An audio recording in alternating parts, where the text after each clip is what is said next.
Oh, yes. Oh, this is hilarious. This is hilarious. So that is funny. But yeah, we're on day 10 of Live Timber. I see we got people out there already. Hello, how y'all doing? As you guys know, your boy Viper is streaming every day in the month of September for at least 1 hour a day. So we are starting. And just right before I hit the go live button, my guest decided to show up. He's here. So let's bring in my guest this morning. Usually I do these by myself, but I figured for this particular topic, we'll bring in a guest. So let me bring in none other than the legendary Apple Sheep, my man Drew. Taylor some Tech. What's up? Hey. Yeah. Not much. How's it going? How you doing? We're doing good, man. How you doing? Oh, shoot. Uh-oh.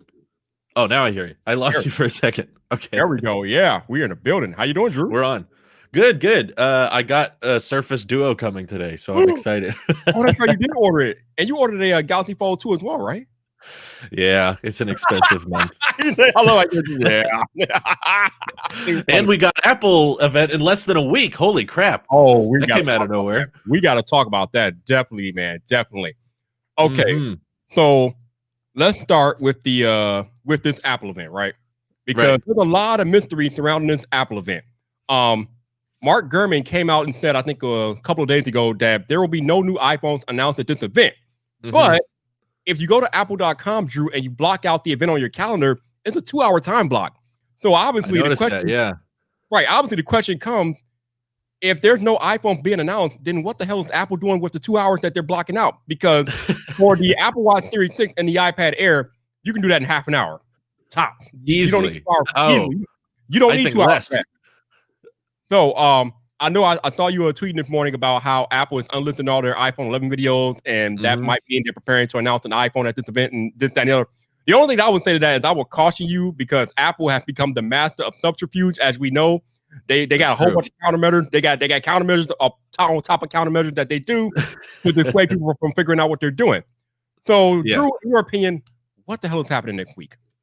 I am very wrong most of the time, so I wouldn't trust me. But in my opinion, it makes no sense, excuse me, for them to have a September event and not announce iPhones for financial reasons. Because I think announcing a September event, which has always been for iPhones, I can't recall a single time in Apple's history where they had an event in September but didn't want to talk about new iPhones. All this does is flatline their current iPhone sales. It stops people from buying because they think there's a new one about to be unveiled or launched. And if they were to get people hyped for this event just so that they can talk about Watch and iPad, that's just a huge clickbait. It's a huge bait and switch for Apple on their consumers. And I think that would just leave people confused and underwhelmed after the event takes place. And that means you're going to have like a month or so of people being like, well, should I buy and no, I shouldn't. I think there's new ones coming. So it just kind of throws off everything. Also, most of the people talking about what's going to be at this event didn't know it existed just 3 days ago, which is why I question their knowledge on the subject. Oh, no. Oh, hell no. You didn't question it. You tried to end their careers yesterday. I saw that video. You tried to end all these careers yesterday, man. You were just like, don't listen to any people. They don't know what they're talking about. I saw the video. Thank you. Yeah.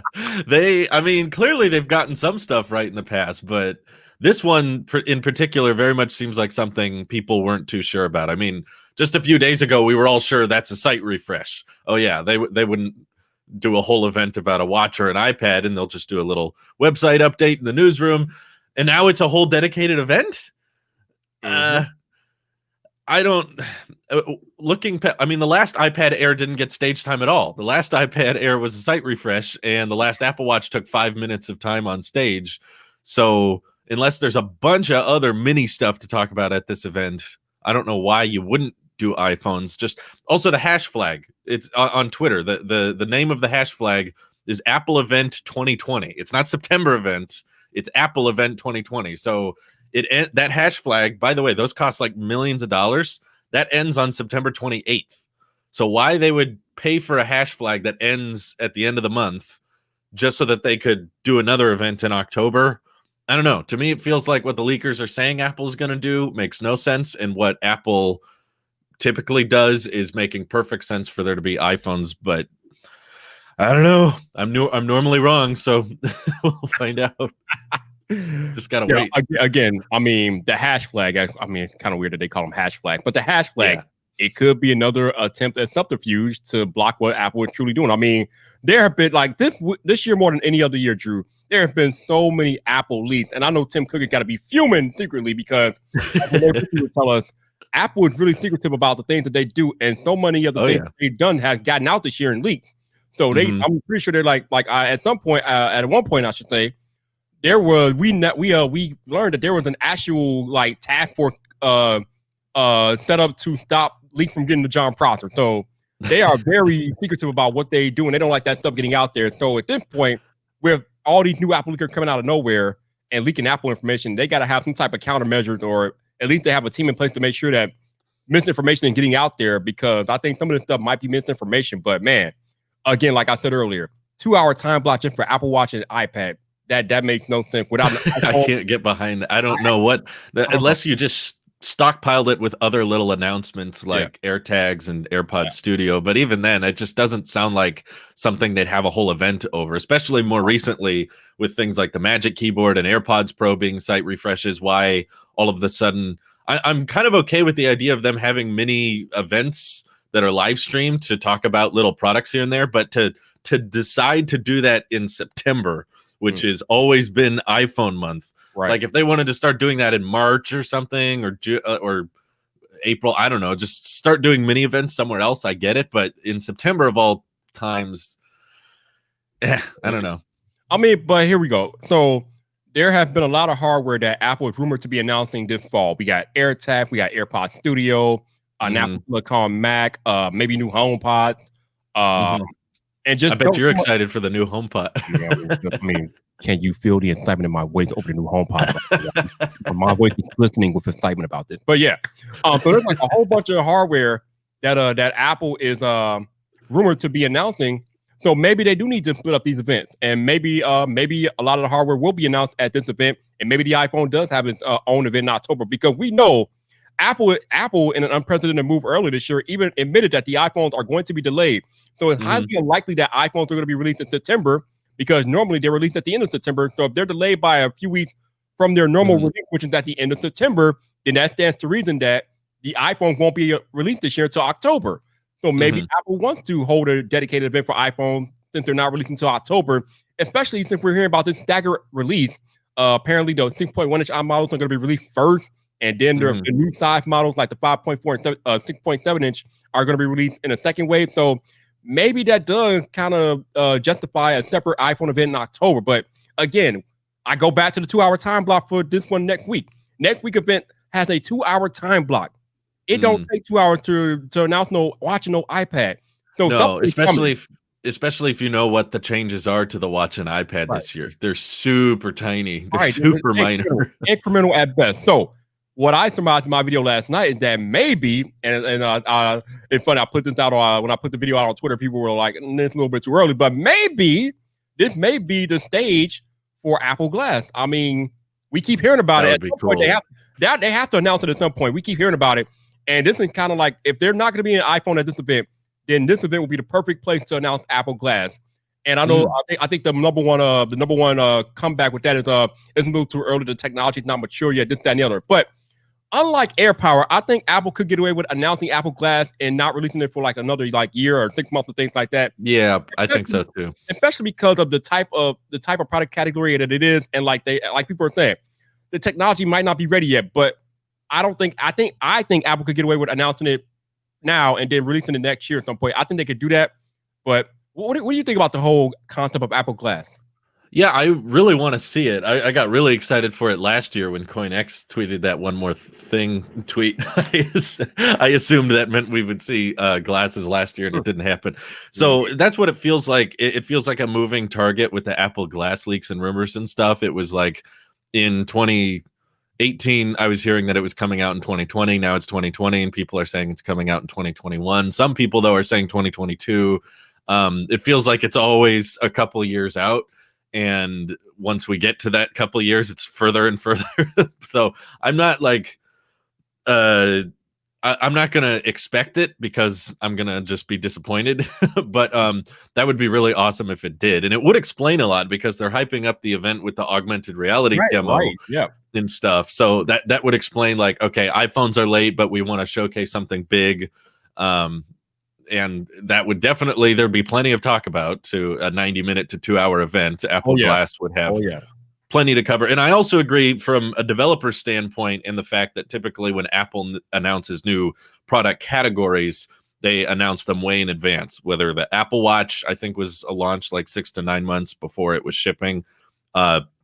Same with the HomePod, bizarrely enough. I don't know why it took them so long. But yeah, they unveiled it in like June and then didn't ship until like February, March. So it took them forever to get the HomePod out.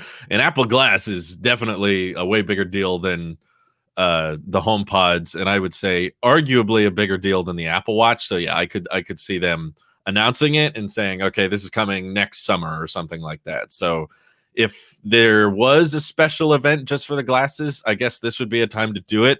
But I still think there's a huge expectation of people going into a Apple September event. That just means iPhones, and that's what people are used to. And if there is no iPhones on Tuesday, then a lot of people are going to be like, oh, Apple tricked us. They wanted us to think there were new iPhones, but they really just wanted to show off new watch, new iPad.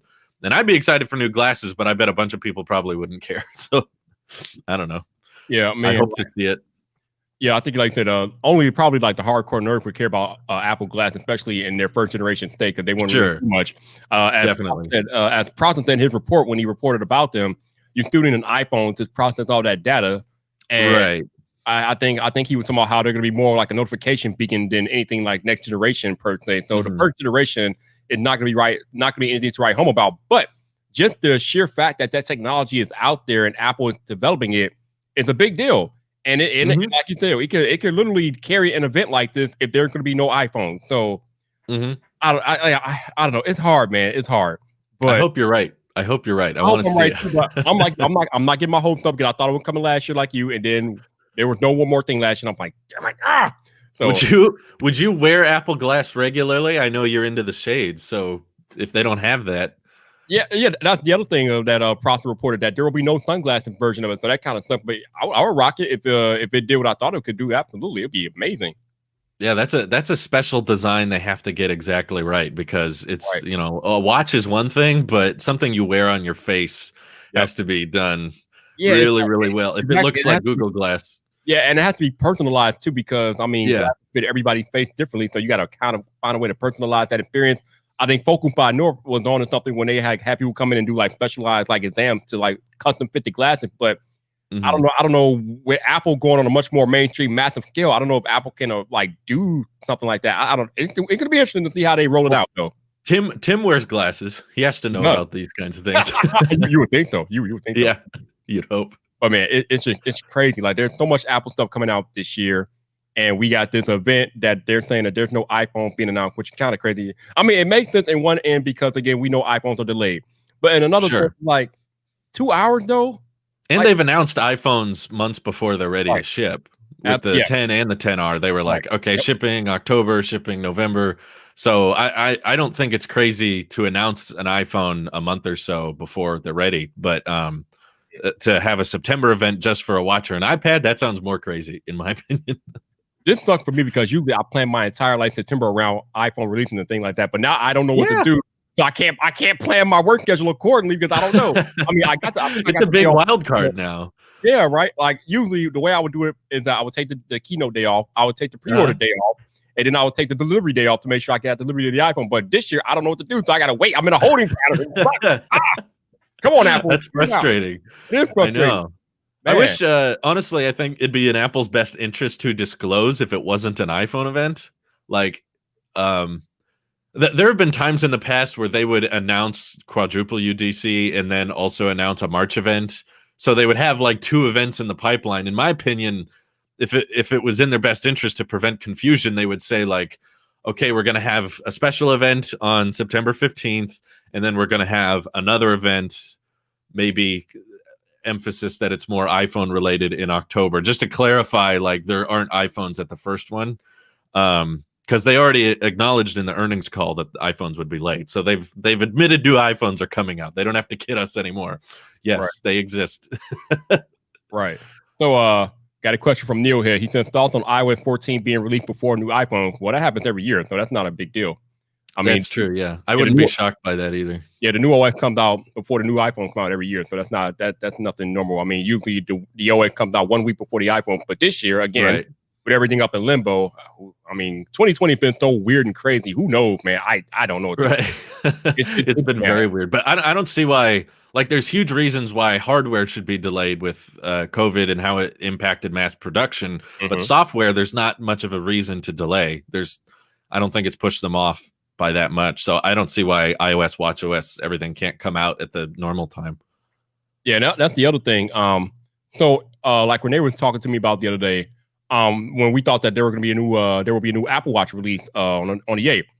You Mhm. really can't bring out the watch before you bring out iOS 14 because the watchOS 7 and iOS 14 work together in tandem. So Oh, that's true. you That's a can't, great point. yeah, you can't bring out one without the other. So there's no way for the Apple Watch to be released before iOS 14 is released because you have to have iOS 14 to do anything True. with iOS 7. At least that's how it has been in the past. So That's a good point. And we because know yeah, almost certainly that we're getting new watches next week. right, definitely, That would be a shocker if it wasn't at that event.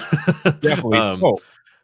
So I would imagine if they unveil it on Tuesday, then maybe pre-orders would start that Friday and then ship a week after, or Right. Yeah, probably that's the normal pattern. Yes. yeah, okay. So that would mean iOS 14 have to launch within the next couple weeks then. Pretty soon. Jeffrey, you don't need an iPhone with an Apple Watch, but you still need the iPhone to set up the Apple Watch. You can't do anything with an Apple Watch without setting it up with the iPhone first. Once you set it up, Yeah, you definitely, and I think that's a good move. A lot of people say like Apple Watch should be more independent, so you don't need an iPhone to set it up. You know how annoying that would be to have to like scribble in your Apple ID right. and the Wi-Fi password or dictate it. Like, using the iPhone saves you so much time. It doesn't help you to do it on the watch by itself. No thanks.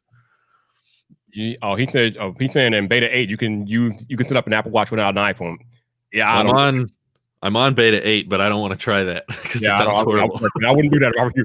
I wouldn't do that if I were you.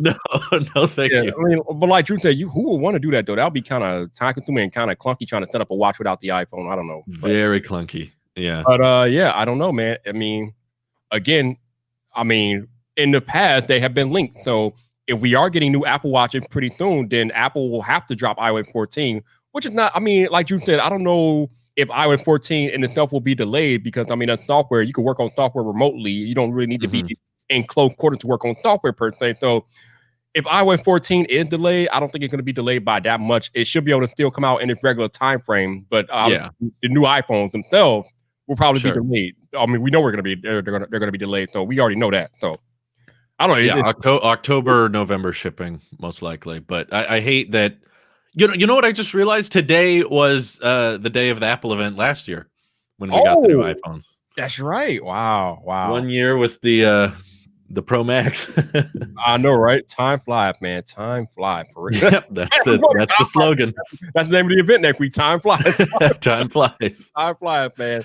Time flies. So let's talk about some non-Apple stuff for a minute because, like I said earlier, you have both the Surface Duo and the Galaxy Fold coming. What are your expectations, if you have any, for the Galaxy Fold 2? I think it's the best foldable yet, and I don't think that's saying very much. I think that now it's fair and reasonable to get a bit more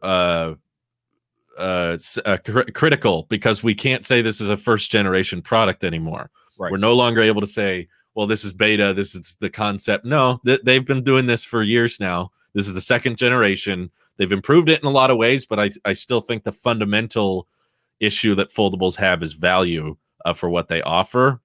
And I don't have much faith that they're going to drop significantly in price, which is what I've been told ever since March of 2019 when they unveiled the first fold. Well, this is the first one. It'll get better. It'll get it cheaper. It's like, well, it's only gotten more expensive.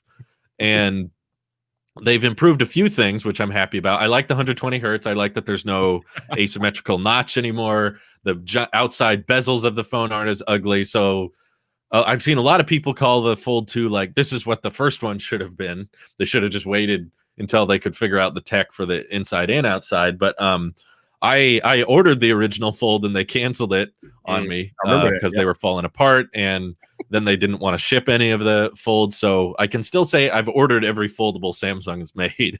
They didn't choose to deliver every foldable I ordered, but I did order each one. So the Fold 2 hasn't shipped for me yet, but I'm excited to see if there's something missing because I do want to give it a fair shot. I mean, I think it's fair to judge something before you have it. I don't think everyone necessarily needs to hold the product in their hand to come to a few conclusions. You can look at specs and you can look at price and come to a conclusion yourself, just like we all judge the iPhone 12 before it's out. It's not like I'm going to tell you, you need to have LiDAR on your iPhone before you can decide whether or not it's useless. No, it's useless. We know. We get that. But with the Fold 2, I want to see if there's some type of use case or functionality to having a mini tablet and super narrow phone that I'm missing. But from a distance, at least, I don't see the appeal. But I'll try it myself and see if opinions change, which has happened to me in the past. So last year when the original Fold came out, all of our favorite tech YouTubers would not shut up about it. Michael Fisher, Mac Weinbach, Right. MKBHD, Shane Tharp. None of them would shut up about it. I'm like, is it really that good, you all? Is it really that good? And they were like, yes. So you know what?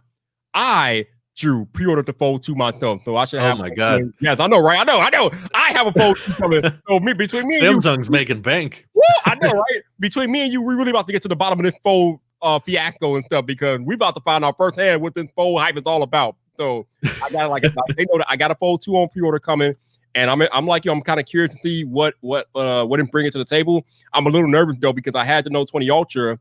And I returned it because I couldn't afford both of them. So I had to return the Note 20 Ultra to get the Fold 2. But I was enjoying my Note 20 Ultra. That was an amazing phone. So yeah, it looks solid. It's a great device. So I'm a little nervous and excited at the same time about the Fold 2 because I just gave up a good phone to get this unknown. They're saying that the Fold is awesome. That's cool. But I have never used the foldable myself, so I don't know how I'm gonna like it. So I'm a little nervous, but we'll see what happens, I guess. Right. The crazy thing about the Fold is that it's a lot of money to spend on a product that only gets 3 years of updates. Yeah. And what's funny is on their website, they have financing options for like, you can pay for it monthly 4 years. Yeah. For 4 years, even though you won't be getting software updates, you'll still be paying off the device. Listen, we always joke every year about how Samsung phones depreciate quickly. The Note 20 Ultra, which it came out 2 weeks ago, is already $200 off on Amazon and Best Buy. You all. Oh wow! So, yeah. Crap. So that's the best way to do it, I think. If you like the Note 20 Ultra, wait a couple months and get it discounted. but my point is that if you really are foolish enough to go into a 4-year contract for the Fold 2, you are crazy. Like, no, don't do that. Horrible idea. Don't do that. Yeah. Don't do that, people. Don't do that. And it shows you that Samsung and Apple's guilty of this too. I'm not saying it's just Samsung, but they're trying to look at everything as a monthly cost, not a upfront cost. It's like, no, it's really just $1.20 a day. It's not $2,000. They're making it easier to digest, but you still end up paying the full price over the long run anyway. It takes long. But yeah. Crazy amount of money. Yeah, holy especially crap. It's kind of brilliant though, especially for the times that we live in with people losing jobs and people not having the money that they're accustomed to having this year. Sure. Making things easier to get, like Microsoft, they're doing the Xbox All Access program with monthly payment for the new Xbox. So yeah, that is cool. I would say if you lost your job, don't buy the Galaxy Fold 2. Get something like the Pixel 4a or something affordable. Definitely. So Neil says, do you see foldable being cheaper in the next few years? Absolutely. The more and more you manufacture something, the cheaper it becomes because then you got the manufacturing process down, you got the materials down, they're more readily available usually over the duration of time. So they will definitely be cheaper in the years to come. But right now they're still kind of a niche thing and kind of relatively new. So pricing is still up there. That's what I think is a tricky balancing act though, is because like really they need economies of scale to lower the price of foldables. But if you keep charging $2,000 for them, and you do the Thomas Brown edition, oh my God, luxury market, like you keep catering this thing as a luxury smartphone, you're not going to really get that economy of scale, which is what you need to lower the prices. So you have to find a way to take out certain parts of the phone and lower the price significantly enough that you get enough people buying it. And personally, I don't see it happening. I don't think Samsung's going to be able to lower the prices significantly enough for it to become mainstream. I think that they might drop $100 or $200, but to get to the point where the Fold is like mainstream and lots of people are buying it, I think they would have to drop by like 40-50%, which I don't see happening. Like the original iPhone didn't get significantly cheaper over time. The flagships, what most people are buying, got more expensive over time. 600, 700. Now we're getting into the thousands. Apple kind of dictates, this is what you're willing to pay. This is what we will decide what you're willing to pay. And I don't think Samsung has that power over people as much as Apple does. Yeah. Personally. So Drew, I have a very important question for you. And it's one nobody really has been able to answer like any like in depth yet. Okay. But people want to know. The people need to know, Drew, who is Thomas Brown? Like, who is he? Who is he? I have no clue. That's a great question. Never heard of this dude until last year. Never heard of him last year. Who is he? It was very confusing. I know. They're just like apparently we're supposed to know who that guy is. I have no clue who he is and why we consider it designed to have 3 colors in a line. I guess that's fashion now. I don't know. It's ridiculous. I don't know either, man. I don't know either. So Drew, as you were witness to for the past few weeks, Microsoft had this strange embargo out as it relates to the Surface Duo. They sent them to reviewers, but reviewers could not turn them on until today. Apparently, I guess the embargo is finally over with today because they're being shipped today and released. Right. But what do you think about this whole strange embargo where they sent the device out to reviewers, but reviewers could not turn the device on camera? But any Tom, Dick, and Harry could walk into a Best Buy with a cell phone and record themselves using the Duo with the device powered on. Yeah, I don't think that's a good move. I don't think Microsoft knows what kind of message that sends. Because in my opinion, it basically is saying we don't feel very good about the software. So we just want you to talk about the hardware for a second. If the software was good, I don't see why they would prevent you from wanting to turn it on unless they're thinking for some reason that's like the best part, because I just finished watching MKBHD's review and that appears to be one of the worst parts of the phone is like how buggy and laggy the software can be because it has such dated specs. And pretty much he had lots of nice things to say with just the hardware impressions. And then once the software comes in, he's like, yeah, this is pretty bad. So if you want your product to look good, don't send it to people and say, don't turn it on. That's not a good look. I think that just shows how much doubt you have in the product itself. So I don't think they should have done that. I think that was a bad move, but that's kind of my opinion on the Duo as a whole. I kind of wonder if part of it was due to the fact that they knew they were going up directly against the Fold 2, which was more refined and more polished, and they didn't want people to see the bug with the Duo before the Fold 2 came into the fold. Because kind of interesting. I think it's a very weird product. I think it's going to end up looking like oh shoot, what's that old Microsoft phone that Snazzy Labs that just talked about? The Kin, the Microsoft Kin.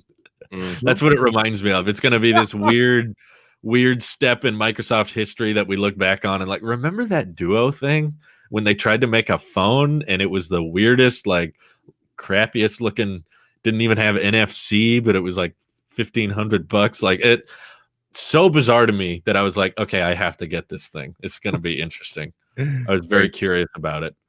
Craziness. Yo, shout out to Gino for the super chat. Thank you. So apparently Tom Brown is a knockoff Tommy Hilfiger. That's funny. Hey, Josephine, how you doing? Doug Houston. Got Jiffer very active this morning. Yeah. Very active. We got Ace talking about how Viper gets in Starbucks the flossy car to smell test. Not really, but smell test. Oh, that's crazy. But here's my thing about the Duo. It's supposed to be a productivity device, but I think all right off the bat, the Fold 2 have more productivity because the outside display is usable. Right. Obviously, with the Duo, once you close it up, you can't reuse it no more. It's useless. The displays are strictly inside. You have to open the Duo to use it.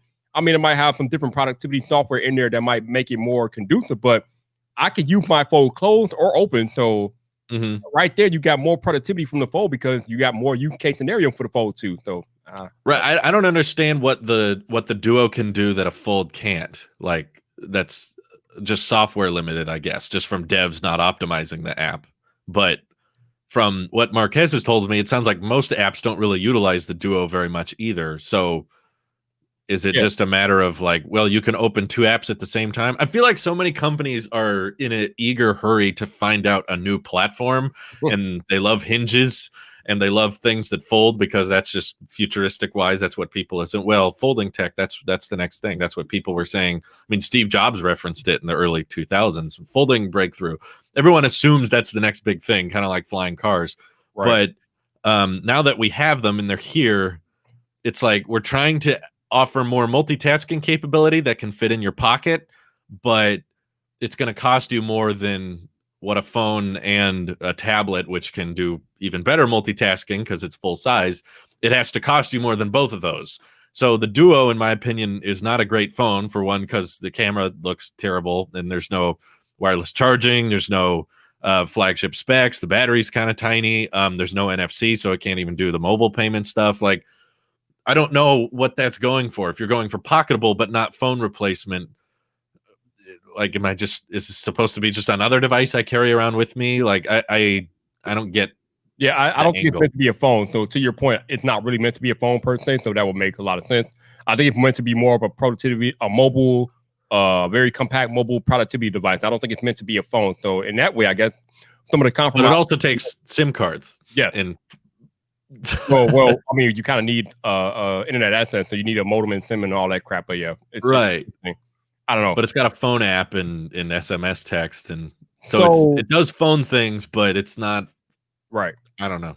So further your point about people trying to rush to get the next form factor, I think what's ultimately happening here is that all of these companies are trying to race to make the next iPhone. And I'm not talking about iPhone, I'm talking about the original iPhone and the way it ground broke the mobile industry. Companies are literally in a race to make the next iPhone, the next groundbreaking tech in mobile industry. But a funny thing is happening with all this new generation phone tech.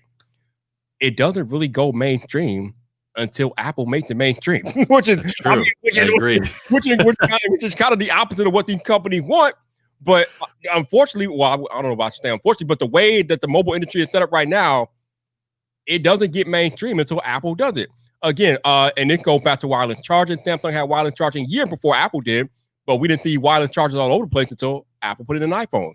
It's true. Smartwatches is another great example. Smartwatches. I mean, smartwatches, they were around before Apple Watch, but definitely lots of them didn't really become mainstream until Apple Watch came out. There's another excellent example. Oh, truly wireless earbuds. AirPods. They were not a thing before AirPods. I mean, they were out there, but they didn't get mainstream until Apple made AirPods and made them mainstream. So again, Apple is kind of like, they're like the trendsetter in the mobile space, man, as far as mobile technology goes. So I don't know how you usurp that. I mean, I don't know what a company can do to be able to blaze their own path and not have to be influenced by Apple. So I don't know. I don't know how you answer that. I guess that's the $1 million question for these companies. What can we do to become the Apple of certain product category or certain technical? How do we beat Apple to something? Right. Exactly. Like, how do we legitimately be Apple and not have to be influenced by Apple at the same time? So that's the question. I don't know, Drew. What do you? You phrased it perfectly, because I kind of feel the same way about these foldables. As I've noticed on Twitter and in Discord, people all compare them to the first iPhone. They always compare, well, the first generation this, and they're always referencing Apple products. But we're not talking about Apple products here. Right. My point is, Samsung, Microsoft, Google to a certain extent, they're all known for trying weird new tactics and then abandoning them later because they were too small and not enough people wanted them. Whereas Apple has established this brand with this reputation and this reputability that people are comfortable. Basically, there's a lot of Apple sheep is what I'm trying to say. People are comfortable with buying something new and different from Apple because they know it's going to be easy to use. And they know that they're going to end up feeling like they need it, because that's what happened with the iPhone, and that's what happened with the Apple Watch and with AirPods. Is at first glance, it's like, ew, they look weird. Ew, that's so crazy. That's too expensive. And then they buy it, they use it, and they're like, holy crap, this is great. I didn't even think I needed this. That's kind of what Apple has a track record of doing, is showing people what they didn't know they wanted.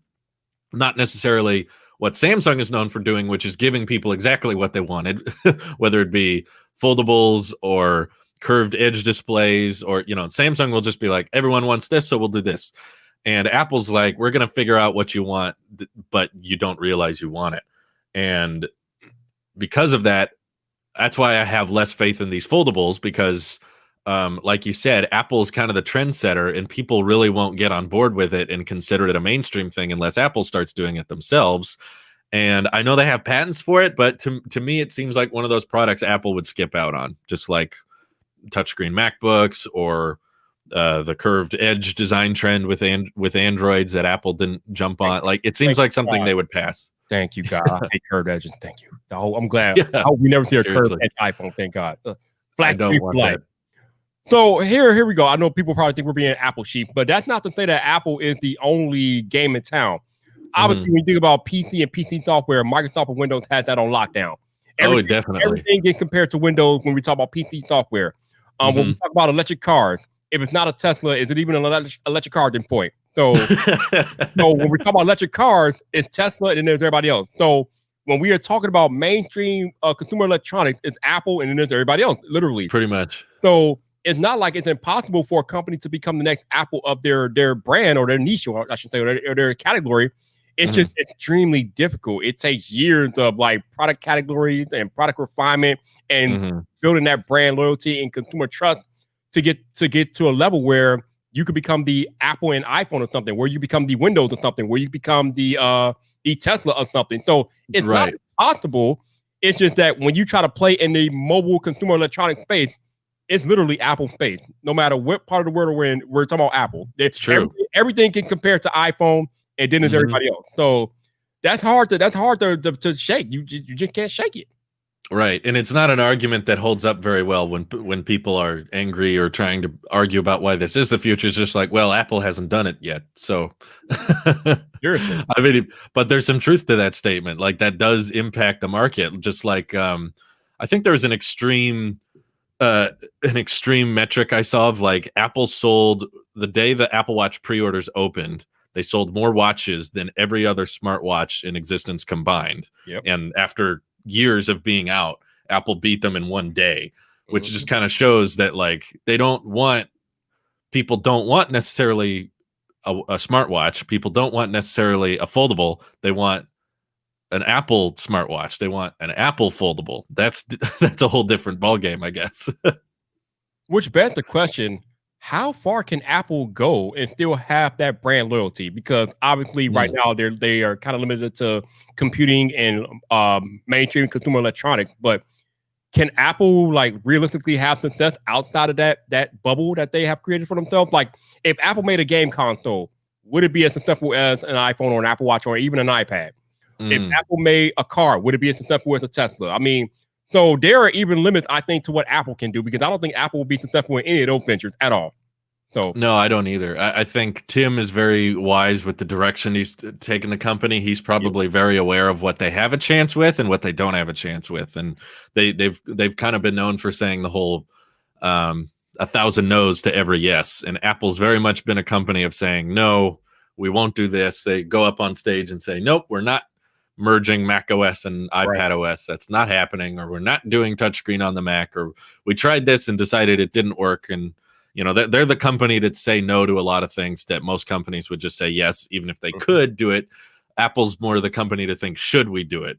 So I'm sure, could Apple make a foldable? Sure, the tech exists and they could work with Samsung on the hardware and stuff, but will they? I don't think so. I think they'll choose that it's not worth it. I don't know, because we know that there's a patent out there for iPhone foldable and things like that. So Apple's definitely working on it, but like Drew said, I'm sure it exists. Yeah, will it ever see the light of day? It's the real question. And I that's what I don't think. Like, just like back in 2016, they filed patents for Touch ID under the display, or iMacs that had touch screens that you could swivel down. They've had all kinds of patents that never come out into products, and I think the foldable is going to be one of them. Yeah, I mean, the foldable thing is so hard for me, because obviously we're really getting bored of rectangular slab for smartphones. We've been dealing with it for 10 years. So when something new and exciting comes out, we want to jump all over it, but you got to go back. Is it practical? Does it solve a need? Does it provide something that we didn't have previously? Right. I'm sorry, but right now I have an iPhone, I have an iPad. I don't need them merged. Like Right. if I want to use a phone, I got my iPhone. I got the iPhone to use it. If I want a bigger screen, I'll just go to my iPad. I don't need them in one device, and having them in one device doesn't really solve anything for me per se. No, it's It too doesn't. compromising. You Yeah, lose out on so much in one right. giant purchase. What would be interesting is if they got the foldables to become comparable to typical smartphone prices. And I don't just mean Note 20 Ultra prices. I mean like uh if they started hitting the $1,000 mark and still had all the features that the Galaxy Fold 2 has. Like the Z Flip is basically just a glass rectangle that happens to fold in half. But if you can make the tablet and smartphone combo thing in a cheaper price than what a smartphone and tablet would be, then we would have a bit more interesting of a discussion. But right now, I think price is their biggest bottleneck. And Definitely. I'd be very curious, not to say I wouldn't want Apple to make a foldable. I'm predicting they won't release one. I'd be very interested in it. I'd be curious to see how they would handle it, if they would make it more Z Flip-esque or more Galaxy Fold-esque. And if they did make one, I don't think I would like it if they handled it the way Samsung has handled it, but I do think it would be the best one just because Apple gets tablet software and smartphone software better than anyone.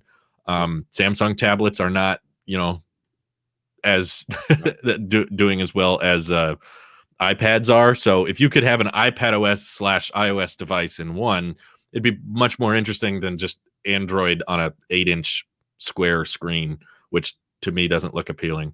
Definitely. And to your point, I was watching Dieter Bond review the Fold 2 yesterday, and he brought up some great points about how the software is just not optimized. And Android tablet software has never really been optimized to handle displays. So when you try to do it on the Fold 2, you just run into things that just don't look right and don't work the way they should, because Android as a whole isn't really optimized for tablets per se.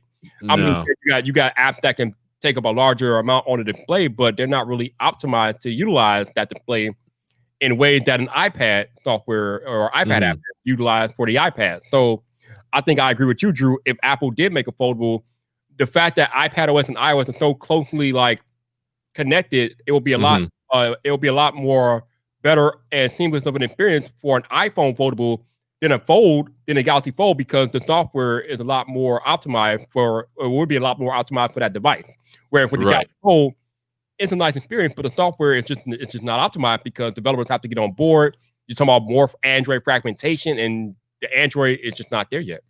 Right. So I do kind of agree. Like, if there is a company that could do a foldable right, it would probably be Apple from a software perspective, not so much from a hardware perspective. But you'd finally get split screen on the iPhone. You could finally get that. And yeah, the idea of iPad OS and all the great productivity apps I have on my iPad, being able to fold that up and pocket it would be cool. But at the same time, I will admit that if it was $2,000 plus, I still don't think it would be a good product. And I don't think many people would recommend it, even if it was like, okay, it's the size of an iPad mini unfolded and the size of a 11 Pro Max folded up. Still not worth $2,000. They would still have to drop the price pretty substantially, and I don't think Apple would like that crease. Yeah, I don't know. Probably no Apple Pencil support if the screen is that fragile. Yeah, probably not. Although that was one of the big things that we were hoping for with the Fold 2 this year, was for S Pen support, but I guess we have to wait for next year for that. So yeah. So Ranger fan wants to know if do I think Apple is taking notes on foldable devices? Absolutely. Apple takes notes on everything, man. Apple sees everything. It's funny because we all know that Apple lives inside of their reality bubble. The world is how they see it and craft it. But make no mistake, Apple pays attention to everything that's happening around them, because they kind of have to. I mean, the market what's happening, Apple, I mean, as much as we like to think that Apple dictates the market, Apple doesn't really dictate the entire market, okay? Obviously, I mean, just look at the smartphone market share. Android has 60% of it. Apple have maybe 20, not even 20% of it. So the market is a lot bigger than Apple and iPhone and just Apple in general. So they have to pay attention to what the market is doing outside of their bubble. So they are definitely taking notes and paying attention to everything that's happening outside of the spaceship in Cupertino. It's just that, like me and Drew were discussing earlier, when you're talking about making a new product category in mobile tech, it doesn't really gain traction until Apple adopts it. But again, Apple can't really adopt it unless they're paying attention to what happened before them, because you know how the saying goes: those who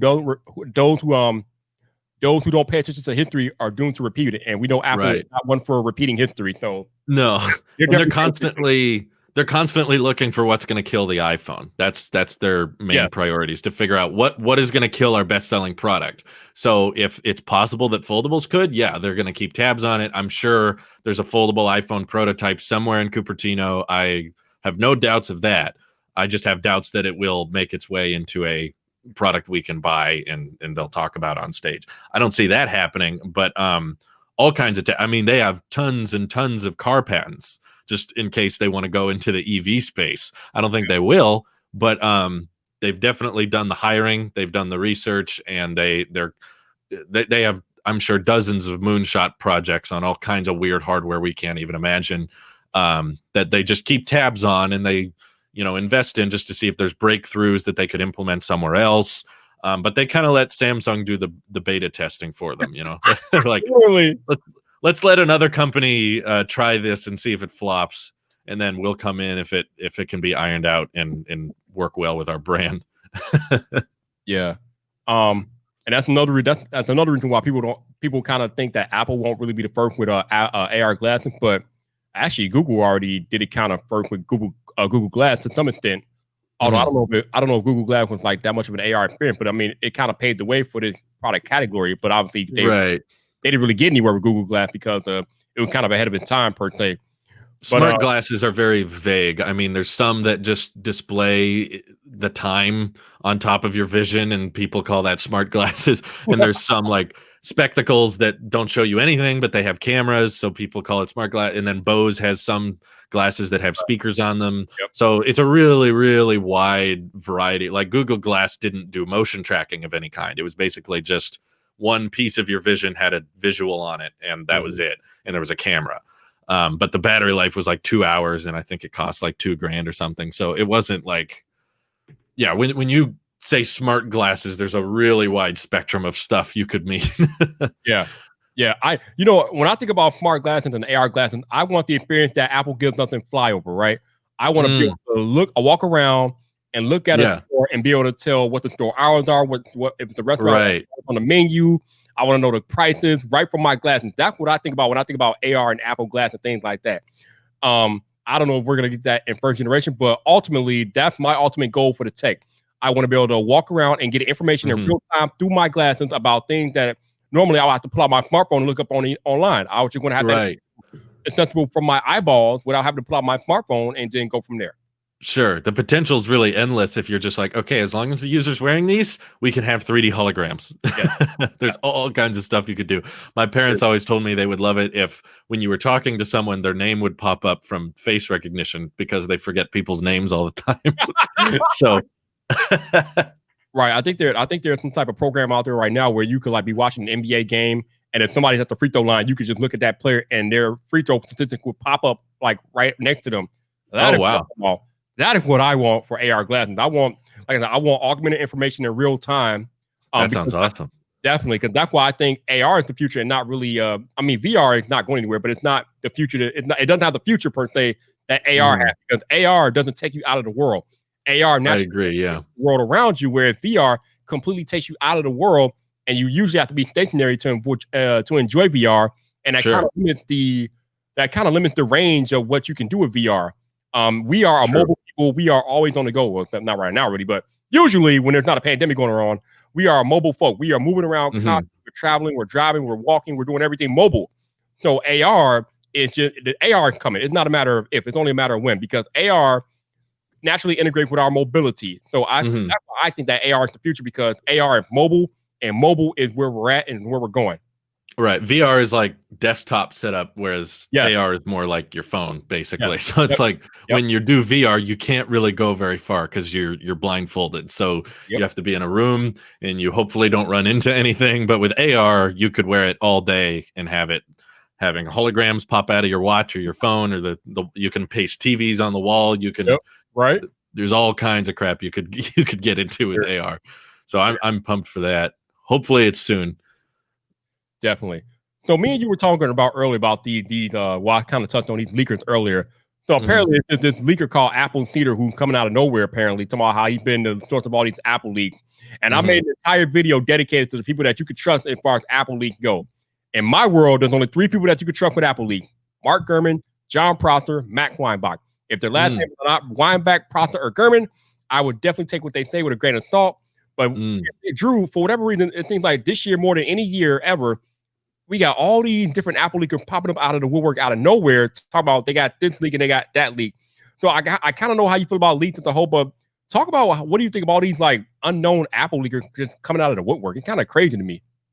I think a lot of it is BS. I don't think I don't believe a lot of it, and I think how inaccurate leaks have been this year has kind of proven that. Is like there's a lot of people that just want attention, and I think they've seen the hype behind someone like CoinX, and they've seen how mysterious and exciting it can be for just one random anonymous Twitter account to start tweeting things. And what I've noticed is that seemingly someone with very little track record or very little reliability can get a lot of attention on Twitter or on YouTube just for reporting something that sounds exciting, even if it's not really believable. People just get behind it. I mean, I've seen countless times people get something wrong and then they tweet something within the hour and everyone's right there on the train again, believing them, just like, oh, okay, cool. This person said this is happening. It's like, you were just wrong. Why do we keep believing in that? And I don't believe most of it. And it's mostly from years of covering and talking about leaks and watching so many of them be incorrect. And that's why I'm a real big fan of the Apple tracker website that iUpdate set up, is because I think it's good that we actually remember what some people have said and what ended up not happening, because a lot of the time it seems people forget about that. They just see leaker and assume that means the leaker must be correct. And if we go back and look at what they've stated, it's like, well, they've kind of made a lot of claims that didn't end up happening. So I'm highly skeptical of a lot of the new leakers coming out, because I've seen them delete tweets. I've seen them go back on things. I've seen them make their account private temporarily and come back. So I think there's a whole lot of people just desperate for attention, and the leaker community has gotten way out of control this year. It feels very different than prior years, because it seems like every single report there's someone saying one way or the other, and there's no certainty anymore with anything. And trying to kind of sift through and figure out who's got legit sources and who's got fake sources that they're just tweeting out, because whether or not it's real, you can get a lot of clicks and a lot of attention on a fake report. Yep. So I think there's a huge incentive for people to tweet out or share fake leaks or fake information, because they get a bunch of hype from it. And from what I've seen, there doesn't seem to be much negative repercussion when you end up being wrong or proven incorrect. People don't really care. So you just keep on leaking, and I don't know. I'm not crazy about it. Like, I kind of need leaks, and a lot of people talk about it and want to know my opinions on it constantly. So it would be pretty rude to my own audience if I just decided to not cover leaks at all. But I've definitely felt called to do that a few times, of just like, what if I just stop doing this leak stuff? Right. But I don't think I can. Right. Shout out to Gabriel T. Black for the super chat. Thank you, Gabriel. I appreciate you coming in every day support, man. So thank you. Also, shout out to Joshua Martinez for the super chat. Thank you, Joshua. Appreciate you. So GameKey brings up a pretty cool point. He says leaks need to stop. I miss the magic of being introduced to an item and it featured from the company presentation and so. And I get that. I kind of like leaks because they kind of set up expectation for what we could expect. Not saying that it's going to happen, but it does set the expectation for what could happen. But like GameKey said, when there's no leak, it's really magical when something happens that you didn't expect to happen. Like me this year, I'm the perfect example this year. WWDC, the first 10 minutes of the show, Craig Federici says picture in picture, and I'm like, oh, I had no idea that was coming. I think it was an afterthought. There was no leaker who said anything about picture in picture this year. But Craig Federici said picture in picture, and I just lost my mind. So it's moments like that where if you don't have that leak, since I didn't have that leak, to me, I kind of got excited. I was like genuinely excited about that. But Yeah. you are regularly paying attention to leaks, and if I knew that was coming, it wouldn't have been as exciting if I knew it was coming, but I didn't know. So I True. understand why you guys are saying that leaks need to go away. But like, I'm like Drew, they kind of give us something to talk about too. So I do videos about leaked information. Drew does as well. So kind of need the leakers to keep doing what they're doing just so we can provide some information and give our opinions. Because at the very least, even if we don't believe what's being leaked, we still can provide an opinion about it. So, I mean, it joins the speculation pool, which I enjoy, of, you know, going back and forth on what sounds believable, what doesn't sound believable. I'm not a big fan of what's been happening lately, where it just turns into, whenever there's an announcement of any kind, it turns into not just let's talk about the announcement, but hey, this person was right. Oh, wait, this person was wrong. Hey, this person was right.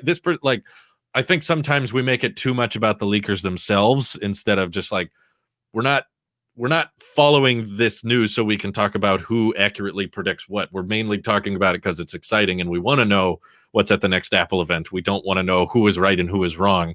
And it does get a little drama filled. I feel like it turns into picking sides, picking teams, and going too far in one direction. So I totally agree. There's a certain magic to something being unveiled and you see it for the first time and there was no leaks. In my opinion, the greatest version of that I've had recently was the Cybertruck unveiling last year. There was no leak for that. No one saw it. No one had any idea what it looked like. And when it drove out on stage, everyone's mind exploded out of, what the heck is that? It looks disgusting, to holy crap, what's going on? Like, I don't know if we'll ever have an unveiling like that again. It feels like pretty much from here on out, we kind of know what everything looks like and what screen sizes and features to expect. For the most part, there's little nitpicky things like 120 hertz that we aren't sure about. But for the most part, that type of unveiling is really, really fun. But it's also on the brand to make sure that stuff doesn't get out. So yeah, indeed, it's kind of Apple's fault. But I think we've seen this year more than any year, it's getting more and more difficult for these brands to keep that stuff in because people are just leaking things all over the place. And there are people out there that will pay for information, even though that's illegal. They will still pay for information. So, yeah, man, I don't know. Oh, and I apologize for messing with your ear when I in my reaction. I thought you were adjusting your earpods. Sorry about that. My bad. Oh man, but yeah, it's crazy what's going on with the leaker thing this year with all these Apple leaks. But again, as I tell you guys all the time, nothing is official until Apple goes on stage and makes it official. I mean, you can choose to believe or not believe all these leaks, but like, and the other thing is that a lot of people are like, "Oh, John Prosser got it wrong. We can't trust him." Listen, you all.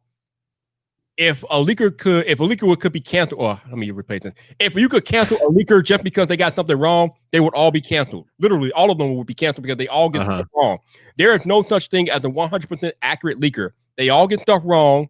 I think I still err on the side of trusting John because his track record speaks for itself. He's gotten a lot more right than he's gotten wrong, but of course, he's going to get stuff wrong. It's just the nature of the leaking game. It's like a gamble. The leaking game is just one big gamble. You get information, you don't know if the information is right or wrong. It could be right, it could be wrong. If it sounds credible enough and you have enough sources to back it up, then you leak it or you report it. But you're not going to be always right. It's just not happening.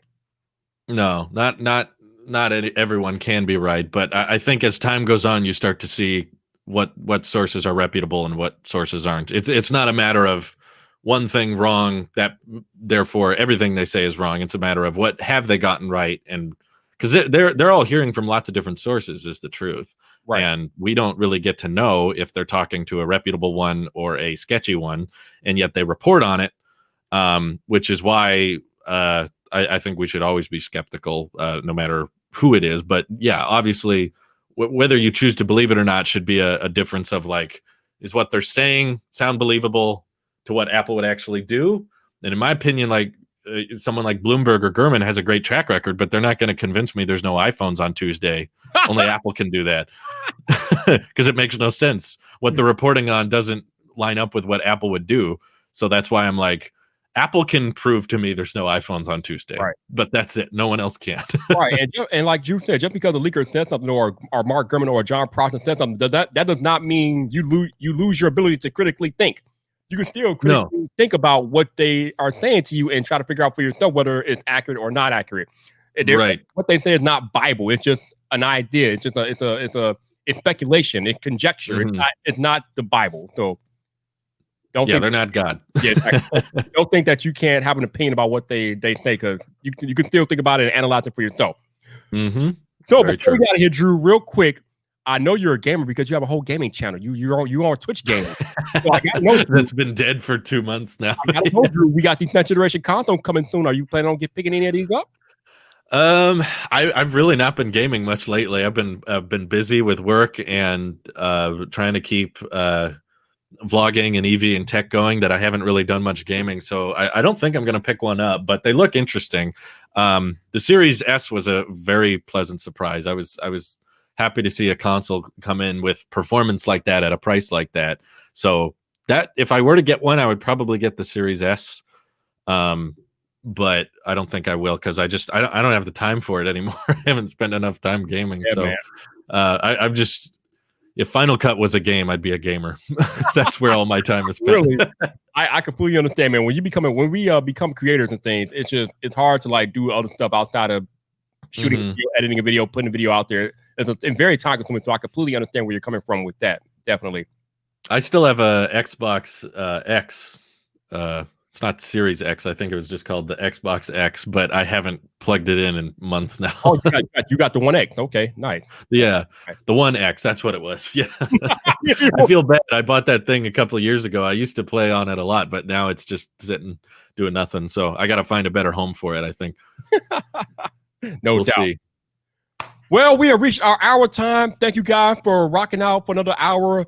We are rolling through Live Timber. We just completed day 10, 20 more. I think, about 20 more live streams to go. Thank you guys. If you super chatted, thank you so much. I appreciate it. If you've been here the whole hour, thank you so much. And special shout out to my man, Drew Taylor to Tech. I sent him a DM on Twitter like 40 minutes before this stream was scheduled. I don't think he saw it until 20 minutes before the stream was scheduled. I know. I hadn't checked my DMs. I just opened it and I was like, oh, crap. Time, he finally got my message to join me and he accepted. So shout out to him for coming in on such short notice, man. Thank you. Hey, I appreciate it. Thanks for having me. I'm just going to be waiting for my duo today, so I got time. No doubt, man. But for the rest of you all, thank you again. I appreciate you guys rocking out. Again, I'll be back not tomorrow morning, of course, because tomorrow's Friday. I'll be back tomorrow night at my usual time slot. Hopefully our buddy Jason from Pantheon Tech will resume in Friday morning festivities. I don't know. We shall see. But I'll be back Friday night for Friday Night Vibe, of course. Thank you, guys. Thank you, Drew. But until the next time, people, this your boy Viper, the man about tech. You know where to find me. So come back for more.